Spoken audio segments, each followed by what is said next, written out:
আসসালামু আলাইকুম। ষষ্ঠ শ্রেণী, এটা হচ্ছে 1.2 অধ্যায়, অর্থাৎ 7 পৃষ্ঠা। এখানে দেখেন কাজ দেওয়া আছে, 3টা কাজ দেওয়া আছে। আমি আজকে আপনাদেরকে 3টা কাজই দেখাবো। 2 অঙ্ক বিশিষ্ট 10টি মৌলিক সংখ্যা লিখো। 1 থেকে 50 পর্যন্ত সংখ্যাগুলোর মৌলিক সংখ্যা কত সেটা দেখাবো। আবার নিচের জোড় সংখ্যাগুলোর কোনো সহমৌলিক কিনা সেটা নির্ণয় করতে বলছে। নিচের সংখ্যাগুলো সহমৌলিক কিনা সেটা নির্ণয় করতে বলছে। আমি সবগুলো অঙ্ক আজকে কাজ 3টাই দেখাবো, আপনারা কন্টিনিউ করতে থাকবেন ইনশাআল্লাহ। আজকে আমি আপনাদেরকে খাতায় দেখাবো। অবশ্যই আশা করি ভিডিওটা ভালো লাগবে। তো প্রথমত 2 অঙ্ক বিশিষ্ট 10টি মৌলিক সংখ্যা লিখো, এটা আমরা লিখে নিব। কারণ 2 অঙ্ক বিশিষ্ট মৌলিক সংখ্যা আমরা কিন্তু এর আগের ভিডিওতে দেখেছি। মৌলিক সংখ্যা কিন্তু আপনারা দেখবেন 1 থেকে 100 পর্যন্ত, এবং 101 থেকে আরও মৌলিক সংখ্যা দেওয়া আছে। যেহেতু 2 অঙ্ক বিশিষ্ট, আমাদের মৌলিক সংখ্যা কী কী? আমাদের 2, 3, 5, 7, কিন্তু 11 কিন্তু 2 অঙ্ক। এইভাবে করতে হবে। 11 2 অঙ্ক, 13 2 অঙ্ক, 11 2 অঙ্ক হবে, 13 2 অঙ্ক হবে, 15 2 অঙ্ক হবে। এইভাবে আমাদের 10টা লিখতে হবে। তো 10টা আমি লিখে দিচ্ছি। 10টা লিখে দিলাম। দেখেন এখানে 11, 13, 17, 19, 23, 29, 31, 37, 41, 43। আপনারা আরও ইচ্ছে মতো লিখতে পারেন, আমাদের 10টা হলেই হলো। তো আমাদের 1 নম্বর কাজ সমাধান শেষ। এখন আমরা 2-এ চলে যাব।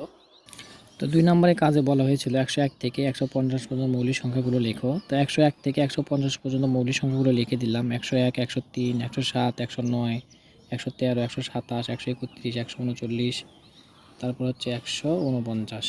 এখানে কাজ নাম্বার 3, কাজ নাম্বার 3-এর সমাধান হলো 16 এবং 18। 16 এবং 18 আগে এগুলোর গুণনীয়ক বের করব। তো 16 এর গুণনীয়ক হলো 1, 16 এর গুণনীয়ক হলো 1, 2, 4, 8, 16 নিজেই। আবার 28 এর গুণনীয়ক হলো 1, 2, 4, 7, 8, 7, 9 এবং 18, সরি, এবং 28 হবে, এবং 28 নিজেই হবে। 28 নিজেই। শুধু এখানে দেখা যাচ্ছে, আমরা এইভাবে লিখবো, এখানে ভাষাটা এইভাবে লিখতে হবে। এখানে দেখা যাচ্ছে 16 ও 18 এর গুণ, 18 এর মধ্যে 16 এবং 28 এর মধ্যে, এখানে দেখা যাচ্ছে 16 এবং 28 এর মধ্যে 1 ছাড়াও, 16 এবং 28 এর মধ্যে 1 ছাড়াও অন্যান্য সাধারণ গুণনীয়ক 2 ও 4 বিদ্যমান। ওখানে দেখেন 2 এবং 4 মিলে গেছে, অর্থাৎ এখানে এই যে 2, এখানে 4, এখানে 4 বিদ্যমান। সুতরাং 16 এবং 18 পরস্পর সহমৌলিক নয়। ভাষাটা এমন হবে, আগে গুণনীয়কগুলো বের করতে হবে, বের করার পরে আমাদের এই ভাষাটা লিখতে হবে। সুতরাং দেখা যাচ্ছে যে 16 এবং 28 এর মধ্যে 1 ছাড়াও অন্যান্য সাধারণ গুণনীয়ক 2 এবং 4 বিদ্যমান। সুতরাং 16 এবং 28 পরস্পর সহমৌলিক। এইভাবে গণিতটা সমাধান করতে হবে। এখন কাজ নাম্বার 2-এ যাই। এখানে খ নম্বরে দেখা যাচ্ছে 27 এবং 38। এখানে 27 এর গুণনীয়ক হচ্ছে 1, 3, 9, 7, মানে এই সংখ্যাগুলোতে 27কে ভাগ করা যায়। 38 এর সাধারণ গুণনীয়ক হচ্ছে 1, 19, 38। এখানে দেখা যাচ্ছে যে 27 ও 38 এর সাধারণ গুণনীয়ক 1 বা অন্য কোনো সাধারণ গুণনীয়ক নেই। সুতরাং 27 এবং 38 এর পরস্পর সহমৌলিক এটা হবে, মানে শুধু একের মিল আছে, আর কোনো কিছুরই মিল নাই। তারপরে কাজ 3-এর গ নাম্বার দেখেন 31 এবং 41। 31 এবং 41 এর মধ্যে 31 এর সাধারণ গুণনীয়ক হলো 1 এবং 31। এখানে আর কোনো সংখ্যাতে ভাঙানো যায় না। 43ও তাই। 43 এর সাধারণ গুণনীয়ক 1 এবং 43, এটাকে অন্য কোনো কিছুতে ভাঙানো যায় না।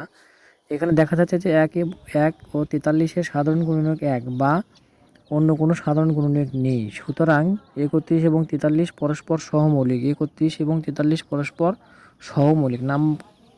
এখানে কাজ 3-এর ঘ নাম্বার, এটা একটু বড় হবে। 221 ও 143 পরস্পর সহমৌলিক কিনা। 210 এর সাধারণ গুণনীয়ক 2, 3, 5, 6, 7, 10, 13, 10, 14, সরি 13 হবে না, 10, 14, 15, 21, 30, 35, 70, 105, 210। 143 এর সাধারণ গুণনীয়ক 143 এর সাধারণ গুণনীয়ক 1, 11, 13 এবং 143। এখানে 1 ছাড়া আর কোনো কিছুরই মিল নেই।